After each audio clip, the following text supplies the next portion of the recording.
Good morning and welcome back to What's Going On with Earl Ingram. I am excited as always to have an opportunity to come before you, the listening audience, but I'm doubly excited, triply excited. Is that such a word as triply? Triply. Well, I guess yeah, I let's just go with it. created it, right? because a really good friend and a very brilliant man has chosen to be my guest once again. None other than Mr. Sandy Williams. Hey, good morning to you, Sandy. How you doing, man? I'm doing pretty well. Good morning to you, Earl. You look, you know, you look really nice, man. What's going on? Yeah. Well, I got new lighting last week when we did this. I turned into the ghost of Christmas past. Are you sure it's not the rouge that you put on your cheeks? Yeah, I don't. It's not orange and it's not red. No, I didn't. I Man, go ahead. no, no, no, no. I stood at the desk there at the cosmetic counter just for hours trying to figure out. Sandy, it's nice to have a little fun because we are going to have a very serious conversation as we always do, but a little humor, a little fun is always good. Um, Sandy, we're going to talk about healthcare, and I think in a manner that people can understand. I'm a person who listens to the conversations on healthcare, and I don't understand anything about what is being said except for we are facing difficult times once again as it relates to healthcare. Why is it, Sandy, that we can't get this fixed? Well, I think it's because the system that evolved after World War II in the United States is totally unique. I mean, for whatever reason, whereas most countries decided that healthcare was essentially a public good, and that the government would be in the middle of making sure that healthcare would be available to everyone. In the United States, after World War II, the employers were the source of healthcare, and so if you got a job, your employer put you on their Blue Cross Blue Shield employee plan, and you had healthcare. And for a period up until about 1970, the cost of healthcare was not flying up particularly rapidly. Uh, People were well employed in the country, and if you had a job, I mean, we can all remember the fact that if you got a job, healthcare was just part of the deal. You got a Right, job, they gave you a health card, and you could go to the doctor, and things were covered. right, And that's just totally unique and totally different than every other country in the world. I mean, literally every other developed country. And so we ended up with this system of third party payor insurers who earn their money by charging people premiums for healthcare. And the profits they would get would be a percentage of the premiums. And so the healthcare companies the insurance companies didn't really want premiums to go down. They wanted premiums to go up because the higher the premiums, the more the profit they would earn. And premiums are based on last year's healthcare costs. And so they didn't really have an incentive to fight to cut down the cost of healthcare. In fact, they really, if you looked into it, they had an incentive to have the cost of healthcare go up. The only thing they wanted to make sure was that next year's healthcare costs fell within their prediction of what they would be so that their premiums would more than cover it and they could earn their profit. And so when in a period of rising premiums, that just meant that next year healthcare costs would be more than last year, but they would be predictable. And so we built this system in which the hospitals didn't have an interest in driving down the cost of healthcare because they were the recipients of the healthcare dollars. And the insurance companies, the people paying it, didn't have an incentive either. So we had a system in which the incentives were basically to cause healthcare costs to get higher, not lower. And lo and behold, the system has followed the incentives, and the cost of healthcare in the United States has flown up more rapidly than the cost of healthcare in any other developed country. We devote now about 20% of our total GDP to healthcare, and it's a rising number, not a falling number. And that's almost twice as much as the next highest number, which I think is Germany. I think Germany devotes something like 12% of its GDP to healthcare. And so we end up having very expensive health care, and it's not only that, but it's getting more expensive. And our insurance process, the way in which employers were covering for insurance, began to fall apart in the 1990s when employers decided they wanted to cut back on their cost of benefits, and they began to shift healthcare costs to the employees, causing healthcare to be a shared expense with employees instead of just a provided benefit. And ever since then, many employers have tried to figure out how they could avoid paying healthcare benefits. For instance, hourly employees who work less than, I think it's 34 and a half hours a week, aren't necessarily entitled to healthcare benefits. And so we find that many people working in the hourly industry, surprisingly, are told by their employees that they shouldn't work more than 34 and a half hours a week.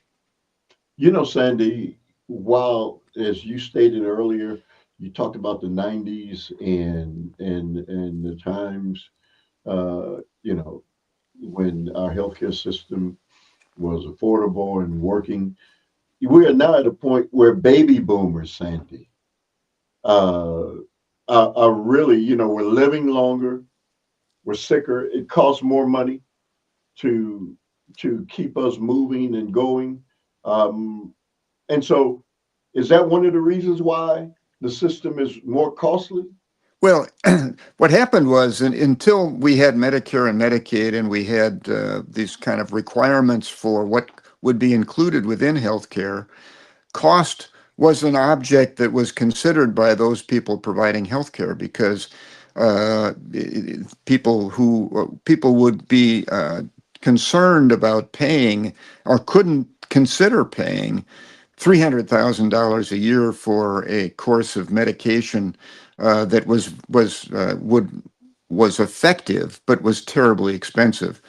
And so we ended up with big pharma and the people who make medical equipment realizing that under the principles of health insurance, and as particularly as provided by Medicare and Medicaid, if a form of health care is efficacious meaning that it works, that it provides effective either testing or effective diagnostic work or effective therapeutic results, then it is to be covered.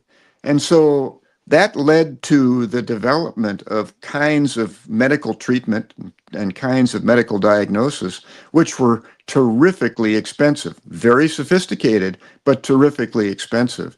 And there was no incentive for the people providing it to try and figure out how to drive the cost down. So, it used to be that to have an MRI, it would cost thousands of dollars to have an MRI test. Now, that has been driven down by the introduction of specialized MRI shops who will only do MRIs, and they'll do an MRI now for about $500.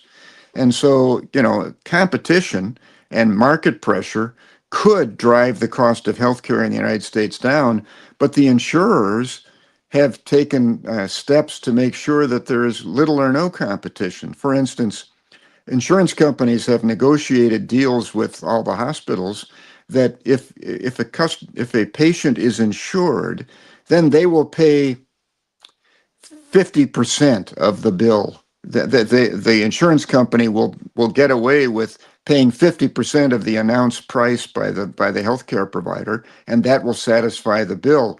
If you aren't insured and you're a patient, you're going to be asked to pay 100%.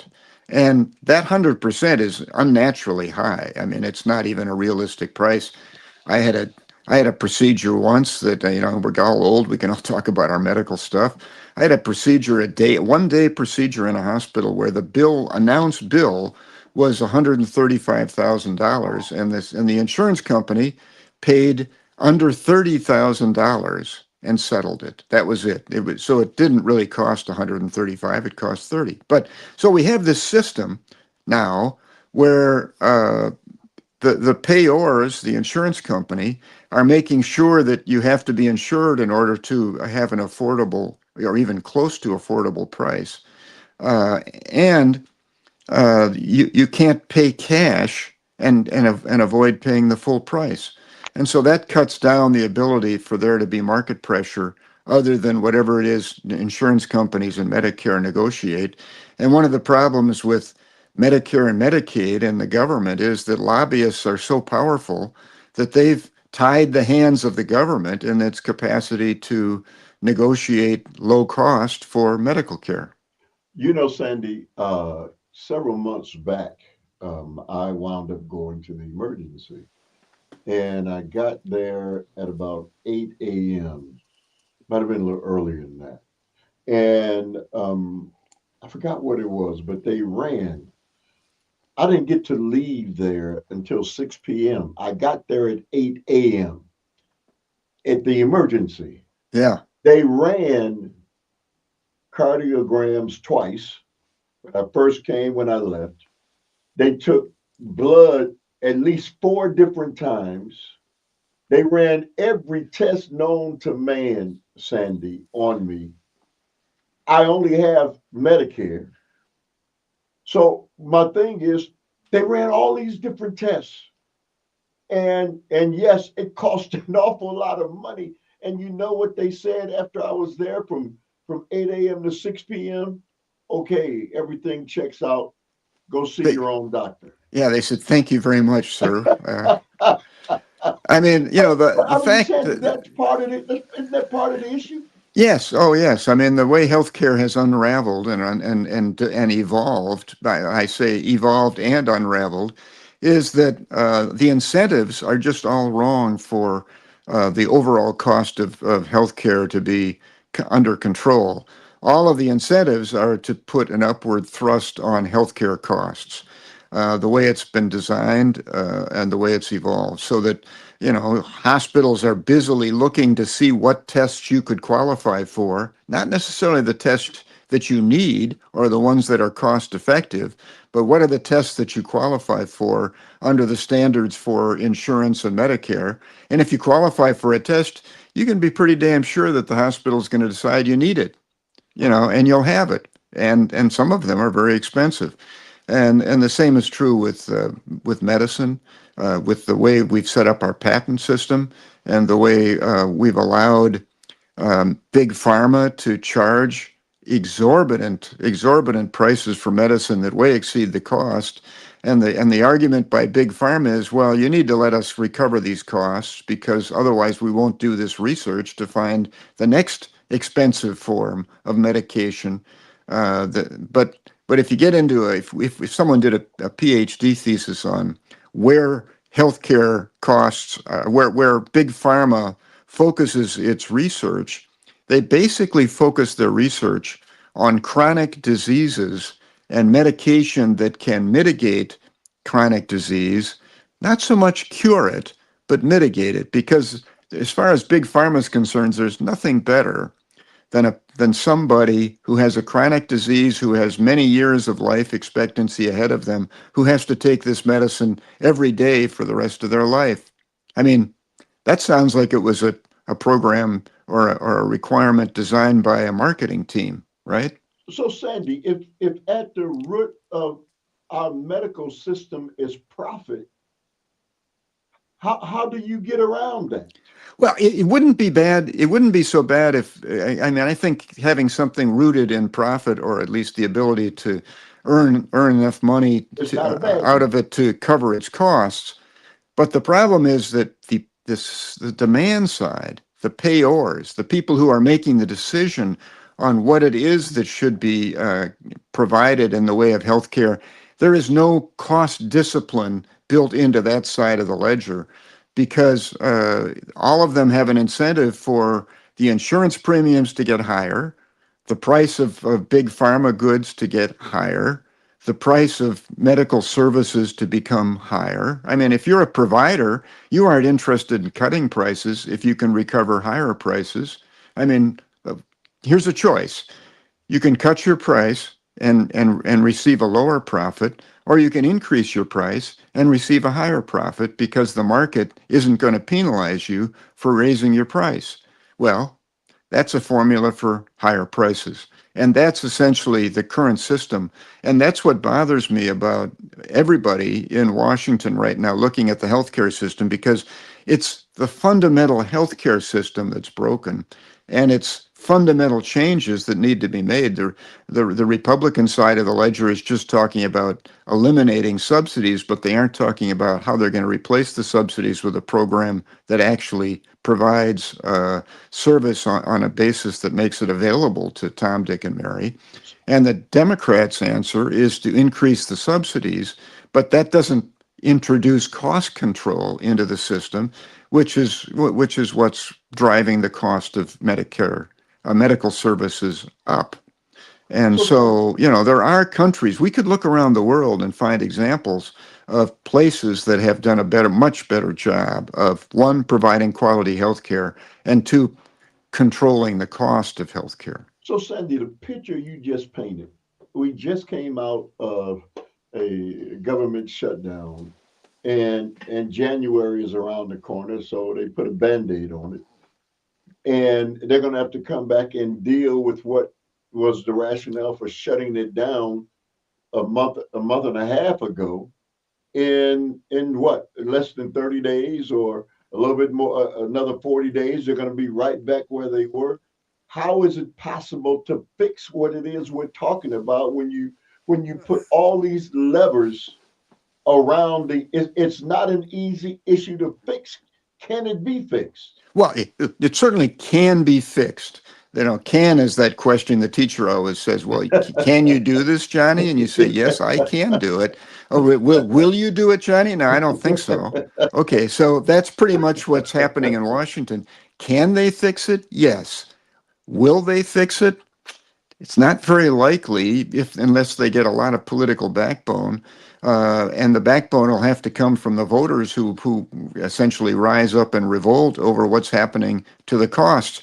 I mean, the Republican answer of withdrawing subsidies from the insurance arena will drive up the cost of health care for the people who don't receive subsidies, because the insurance pool will get smaller, and the insurance premiums to be paid by those who do have insurance will go up. And it's not an answer, because the insurance programs still have built into them an incentive for the premiums to go up, not down, unless somebody exerts third-party control over this process of third-party payors and what the system has built into it for incentives. Um, and the Democratic side, which is to increase the subsidies, is the short-term solution to the existing program, because if you need to have accessibility to healthcare and you have the program we have, and the cost of healthcare insurance is beyond the reach of people, making therefore healthcare inaccessible, the only answer to that is subsidizing those who have to buy healthcare insurance so they can pay the higher price. But in the long run, that does not fix the problem of healthcare chewing up our GDP and being a terrible burden on the people and the economy. So Sandy, here's one of my major concerns. You just said that the way to fix it is for the American people to bring pressure on our elected officials to do the right thing. But the American people don't understand. You have just laid out at the root of what the issue is. It's pretty technical, Sandy. I mean, the average rank and file American who's dealing with just trying to survive doesn't understand those intricacies of Well, the way you just laid it out. well, they don't. I don't think they have to understand the intricacies. What they have to understand is that they will revolt because their cost of health insurance has flown up to coming out of their pocket, 15 or 18 or 20 or $25,000 a year, and they can't do it and they which is can't afford frightening. it. And so they're saying, look, this system doesn't work. And, if it's a subsidy I need, then give me the subsidy. But if the subsidy becomes unbearable as far as the government cost is concerned, then people better turn around and look for another answer. And, I think there are answers. I've mentioned to you, I think, long ago when we were on the radio, the show, the system that Singapore has.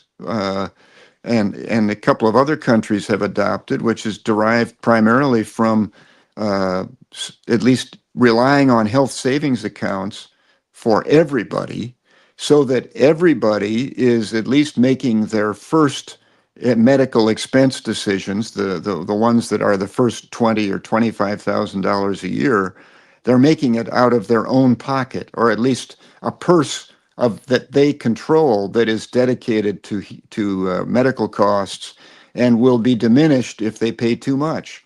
And so, if we could introduce cost control and cost discipline into the system, so we had a marketplace that actually had this price discipline built into it, we could begin to realize a reduction in the relative cost of healthcare in our economy.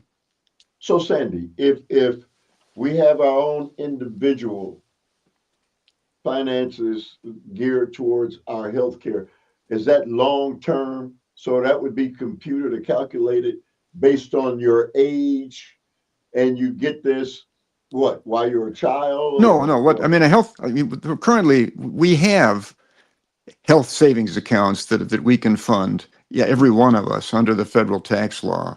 And a health savings account can be funded. I think if you're single, you can fund it to the level of $3,750 a year, and if you're oh, but married, we you pay can for that out fund of it our to own pocket. 7,500. We It pay for that comes out of it our own comes out of pocket. your income in the same way Oh, that a 401k does, okay, but okay, it's not taxed. So if you take it out of your income and fund it in HSA, you don't pay income tax or state income okay. tax on the funding of your HSA plan. And then your HSA fund is much like a 401k. You can invest it in various kinds of investments, and it will grow over time. So let's say beginning at age 25, you get a job and you decide to exercise the discipline of savings, and you put some money into your 401k and you fully fund your health savings account. By the time you're 40, a married couple could have hundreds of thousands of dollars of HSA funds. Okay. Now, you don't want to have your all of your health care covered by a health savings account. So, like in Singapore, what happens is the first money you pay in a year for your medical care comes out of your health savings account. But if you have to spend more than $20,000 or $25,000 in a year for your health, then there's another tranche, another level of coverage, which would be like extraordinary uh, insurance. It's Right. like the Cancer, it's cancer or it, something. it's yeah, it's extraordinary care insurance. So you'd have insurance that you'd have to buy that would be the premiums would be measured by the risk of you having to experience a significant health problem, not just the rudimentary kind that Right. everybody has on a regular basis, but an extraordinary problem. And extraordinary health insurance is much, much, much cheaper, particularly at a younger age. Right. And so you could be in a situation where you would be making the healthcare decisions about the tests you receive and the medical care you receive for the first 25 or $30,000 a year, and after that, you'd have insurance.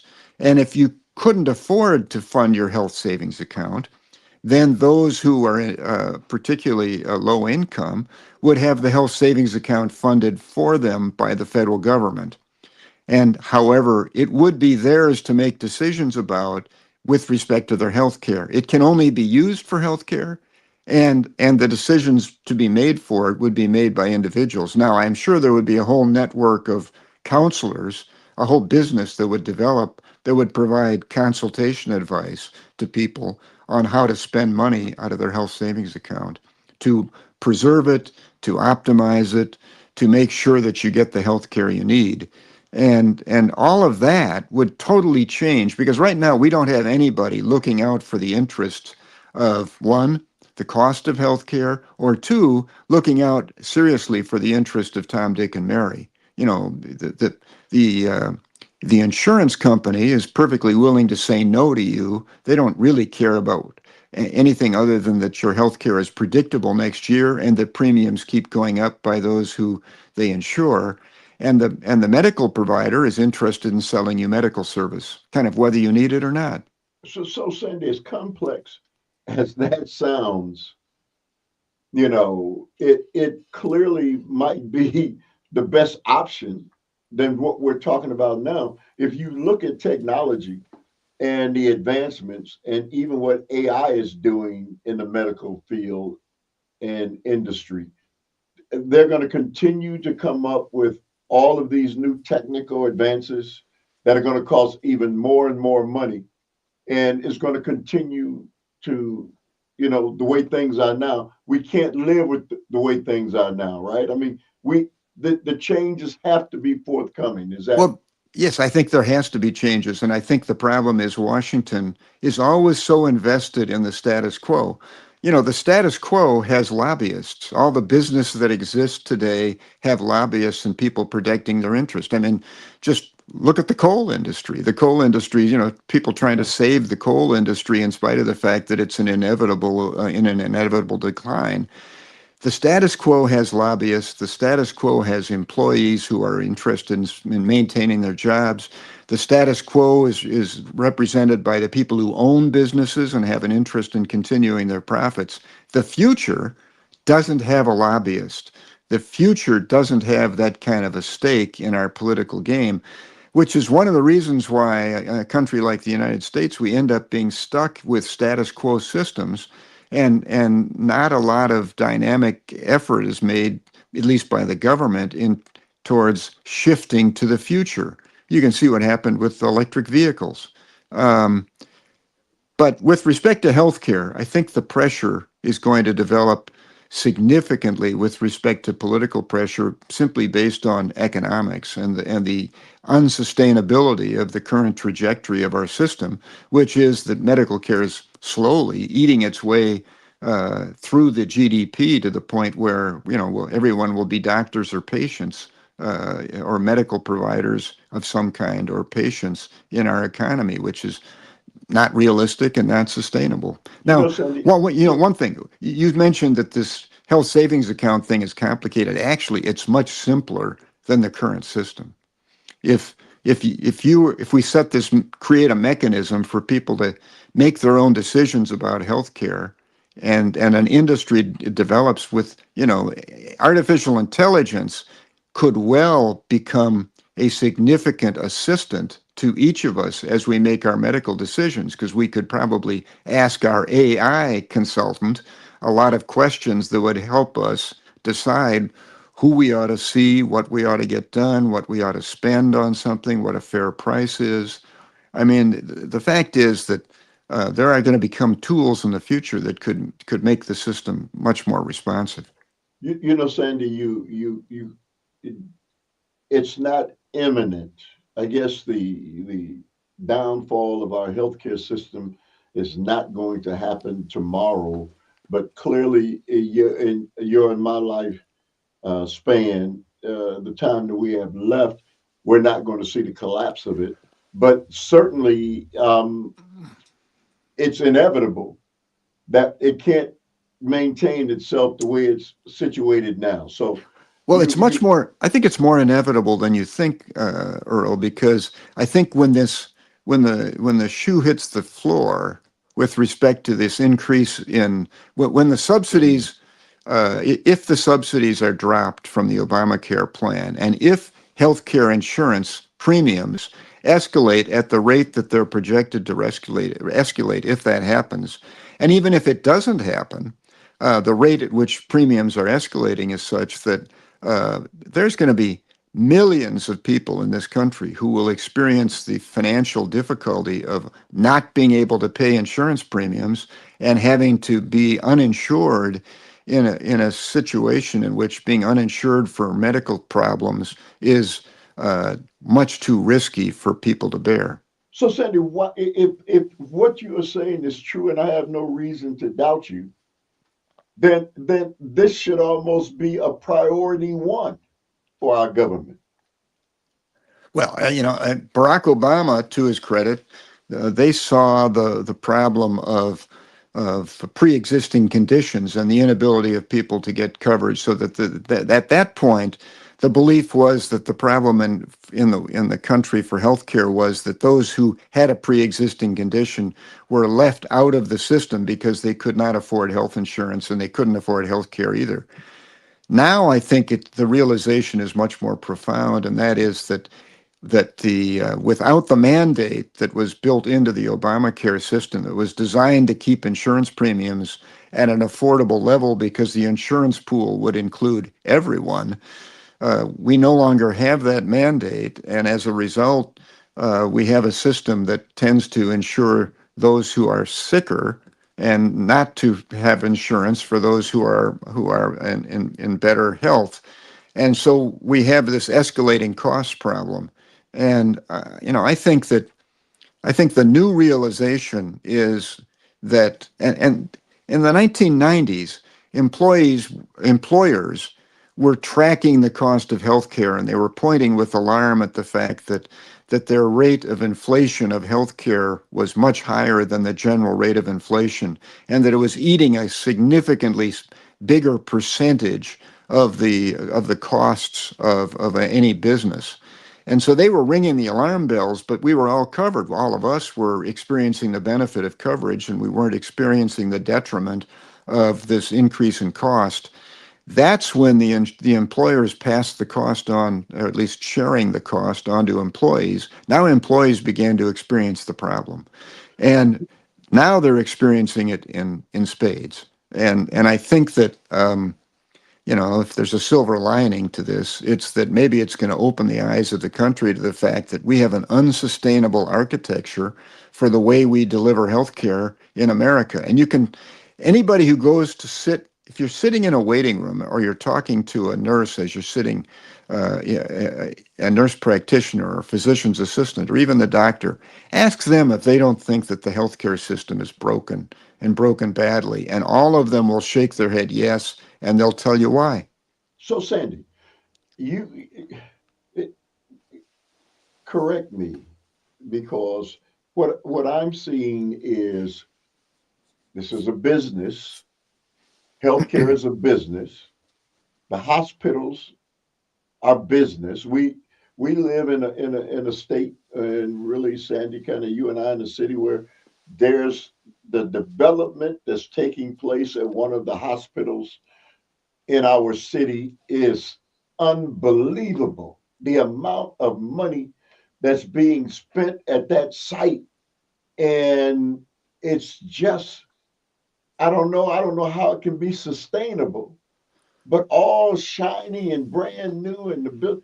If so, where's that money coming from, Sandy? Well, it's always going to be a business, okay? And if we need to run it as a business, because if it's a business, then people will recognize where something is needed, where we need to invest money to meet the need.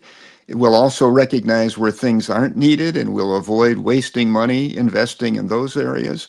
That would be the case, particularly in a circumstance in which the business was responding to a marketplace where the marketplace was exercising discipline about what they were willing to pay for, what they needed to pay for, what they should pay for it.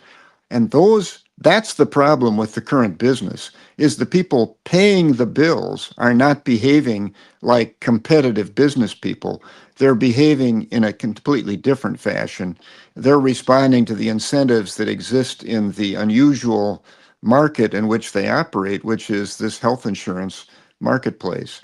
And the government, which is responsible for about 50% of, at least I think, of the expenditures through Medicare and Medicaid, the lobbyists have been actively taking steps to make sure that the people who are responsive to them, the legislators, uh, don't allow too much competition to exist or too much pressure to exist from the government as the payor. So what did they do? They told the government and required that the government not be able to negotiate very hard on prescription drugs. So what happened to the price of prescription drugs? It went way up in the United States as compared to other countries. uh, and how the medical services are allowed to be covered under Medicare and Medicaid. The process for securing approval for those is basically only dependent on proof that the medical service, diagnostic service, or medical care is efficacious, that it works. And if it works, there's very little price negotiation about what it will cost. So, I mean, if you open the bill that is sent to Medicare and it reports to you what the government paid as compared to what you would have paid if you weren't insured, you realize that there's just enormous prices being paid for things like courses of chemotherapy, where the cost of the product is very, very low, and the price for it is hundreds of thousands of dollars a year. So, Sandy, who's going to force them to treat it as a business? The taxpayers can't do it. Uh, Well, no, no, so, no, so that no, the taxpayers have to do it.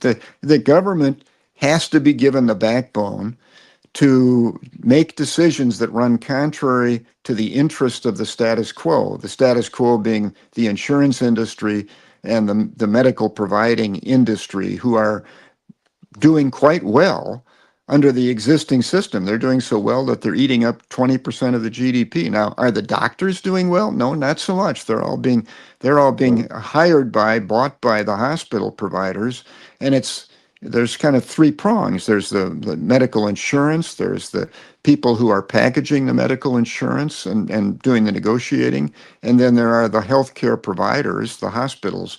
And those three levels of healthcare are operating quite profitably because they aren't operating in a world in which costs are being required to be contained.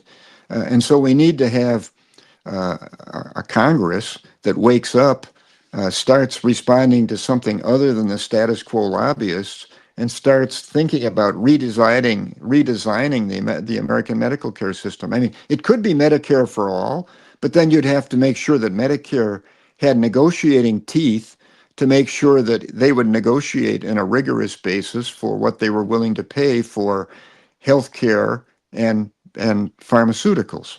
So, Sandy, you make me think about the time. I know several years back you were in China. So China's got this billion three or billion five people amount of people. How do they handle healthcare? Well, they provide it at the government level, but their government is a powerful one that is exerting a great deal of probably power over what kind of medical service is available to everybody. So You they're know not what? getting what they're not getting the quality of what we get. I can't tell you that. I Okay. think that they have some hospitals that are of very high quality, but I can't tell you exactly how they Right. determine which medical services are covered and which aren't. And there are people, there are places where the government basically pays the price of medical care that is then provided by the private industry. Okay, and that's essentially like our Medicare for all model would be. When you have Medicare, the government isn't providing you the health care. They're only providing you the insurance to cover the cost of health care. In a large number of countries, the government both provides the health care and covers its cost. And in those places, there's probably a fair amount of rationing that goes on as to how they ration the health care that they provide. People in Canada who have that kind of a system could complain that they have long lines they have Right. to wait behind in order to get the health care they want. Now, that's kind of the case in the United States. Call up your internist and get an appointment for next week. Yeah, it's not going to happen. But the United States has options, and the options could be like the Singapore system. It could be like a Medicare for all system in which the government, however, does exercise actual cost discipline with respect to disciplining the marketplace that it's paying the prices for. But we don't have either one of those systems right now. So Sandy, the stand that the Republican Party has taken in this um, is going to have to change. There are no smoke and mirrors that they can tell people the Democrats failed on this and we're going to fix. Smoke and mirrors aren't going to work, are they? No, no, and they can't keep going the way they're going because, like I said, all the incentives in the status quo, the vested interests are all creating a trajectory for the cost of healthcare in this country that's not sustainable. So I would say that both sides have to change their song. And the fact is that this insurance process, the Obamacare plan, was really a design plan designed after the Massachusetts program. The Massachusetts program was a Republican-based program, and it was Mitt Romney. installed by Mitt Romney in Massachusetts based on the Republican pressure, which was primarily premised on the status quo health insurers saying, hey, there can be a system that has health care for all, but it has to be through us, okay? And if it's through us, we won't get in the way of that. And if it's basically mandated, that's even better. And so perfect. And so Massachusetts adopted that program. But and when we tried to adopt it at the national level, the mandate fell away, and the mandate was the linchpin for that kind of a system potentially working.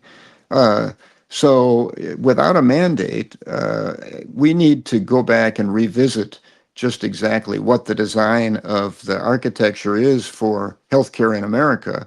And, we don't have to eliminate private hospitals, but we probably have to take a really hard look at the health insurance industry. And almost everyone in Washington who will talk to you about this on a private basis will tell you that the boogeyman in the healthcare business is the health insurance industry and the status quo system we have that's dependent upon it.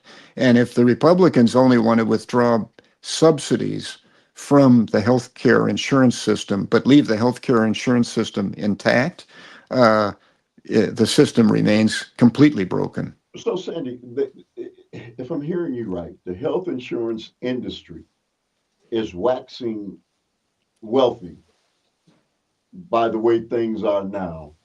And they're not in any rush or any hurry to do what would be the right thing for the American people by cutting into the enormous profits that they're making.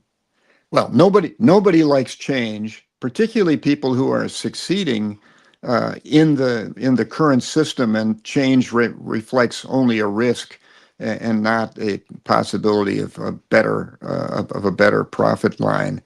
And so, yeah, there's a great deal of resistance to change in the current system.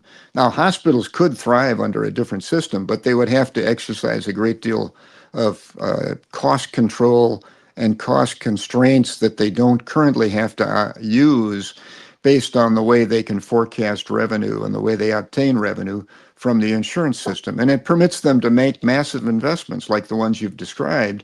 You can only make massive investments if you can look forward in time and the risk reward measures up well enough to make the investment and take the risk, because the reward is certain enough and great enough to justify it.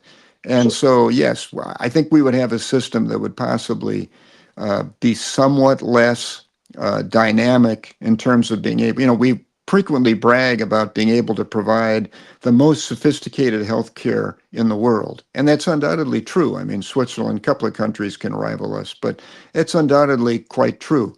But the problem is that the cost of our health care is unsustainably high, and the availability of our health care to Tom, Dick, and Mary doesn't measure well across, if you compare it to the rest of the world at all, because people can't afford to even go to their internist to find out what's wrong with their throat. Sandy, the technology that's in the hospitals and whatever the latest is, they have it. It's kind of Yep. like every year you see a brand new BMW and you just bought one the year before.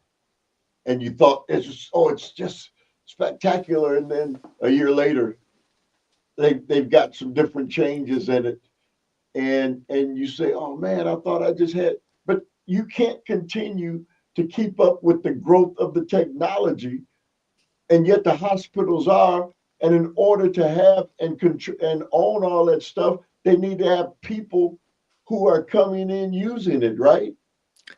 Yes, and one of the breakthroughs, I mean, the sophistication of healthcare in America took a rapid move upstream towards much more sophisticated healthcare when Medicaid and Medicare came into being, because the medical system could complain, well, they didn't pay 100 cents on the dollar. No, but what they did do is they created a clientele who would pay for anything that was efficacious, anything that could be proven to be effective, regardless of its price or cost, became approved for Medicare and Medicaid coverage. And so we began to get very sophisticated apparatus that was very expensive, and it was designed because it would be, and the GE and others were spending the money to do the research on it because they knew that the costs, regardless of how expensive it would turn out to be, would be recovered in this system.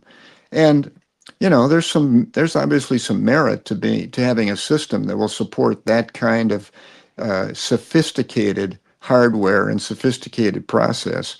But we have to find a happy medium here, and we have to find something that both supports sophisticated care and controls the cost. And I believe that one of the ways to handle that will be to put much more of the decision making into the hands of the patients, the people who will receive the medical care, who will ask questions about how much do I need this? What difference will it make in my life? How much will it cost? How much will it deplete my health savings account?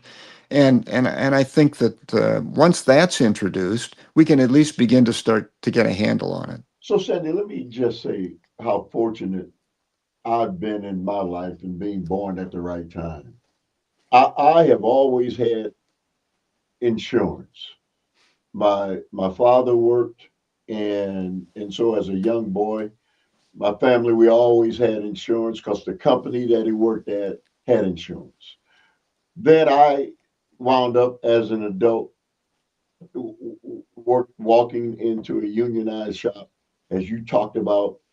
Health insurance came with the job, so I had health insurance all the way up until the time, um, I became eligible for Social Security, and now I have health care coverage because I mean Medicare, Yeah. because of Medicare.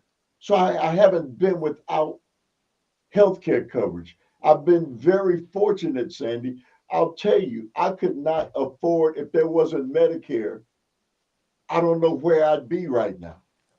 Well, that I I'm mean, one of those people. I'm one of those Medicare people. was adopted because the world and the government came to the realization that health insurance would be unaffordable for the elderly because the elderly are almost certain to get sick and Right, require it, right? We're almost certain to incur I wasn't incurring medical costs at all during my active youth up until right, age 65. I probably had $10,000 total of medical care. Since then, that's become a small number annually for what at least the hospital would charge for what it is that I'm incurring. right. And so Medicare, yes, there's no question that Medicare is a necessary provision if we believe that health care should be available to the elderly. But um, and yes, those of us who are our age never did experience the implications of the cost of health care because almost all of us had that kind of Blue Cross, Blue Shield Right. health care provided by the employer, and we stepped from that into Medicare, and we never really had to experience these huge contributions. First of all, today, most people who get health care from their employer are asked to contribute 30 to Yeah, 50% of the it's premiums every unbelievable. year, and they have deductibles like we never saw. And so, it's pretty standard for a family of four to have to experience $18,000 to $20,000 of healthcare costs in a year before they get essentially any dollars Right. of insurance coverage. So that's a far different burden that healthcare is putting on Tom, Dick, and Mary today than it did in the past. And that number's only going up. It's not going down. And that's why I say that, if we wanted people in Washington to worry about things that they ought to be worrying about instead of carrying out experiments with tariff policies and foreign exploits and the rest of it, what we really need to get them to refocus on are the couple of things that really matter to us. And one of them in particular, the freight train that keeps on chugging along towards that cliff that it's going to run off of, is the healthcare freight train. Sandy, man, it is so good to hear your voice and your voice of reasoning applied to what is happening in our government today. And I am forever thankful and grateful that you and I have crossed paths because you explained it in a manner, Sandy, that even the talking heads on television don't explain it. And even though, we've just for the last hour talked about healthcare, we still just scratched the surface, right? Yeah, absolutely. I mean, the fact is, you get into the details, but I mean, there's this simple concept. Well, first of all, I would think that those in Congress would run around the world and look at other programs that are being carried out around the world to try and figure out what best practices are, because Americans will frequently say we're the greatest and we've got the best, we're the best at everything, but only a fool would describe the American healthcare system in its entirety as the best in the world. We might have the best and most sophisticated healthcare that we can provide to people in the world, but we don't have the best system with respect to how it's putting a burden on our economy, on the GDP. We don't have the best system with respect to how it's available to Tom, Dick, and Mary. And so, yeah, I would say that uh, if the people who hear this think about it, what they should do is turn their guns on Washington and the legislature and say, "Hey, wake up! Let's talk about health care." So I know we have to bring it into it, Sandy, but before I do that, Sandy Williams for president. Yay! Yeah, Uh, that would take it to a whole new age, literally. but my friend, it is so good having these dialogues with you. We're going to increase it, um, as we move forward our conversations because I think it is absolutely necessary in these times that I get you before this audience more often if you're willing to accept that invitation as we move forward. But Sure, it's always good talking to you, my friend. yeah, good It good is, seeing you, good talking to you, and go Bucks. yeah. Now, we'll see you soon. Have a great weekend. Yeah. All right, that's the one and only Sandy Williams on what's going on with Earl Ingram. See you guys later.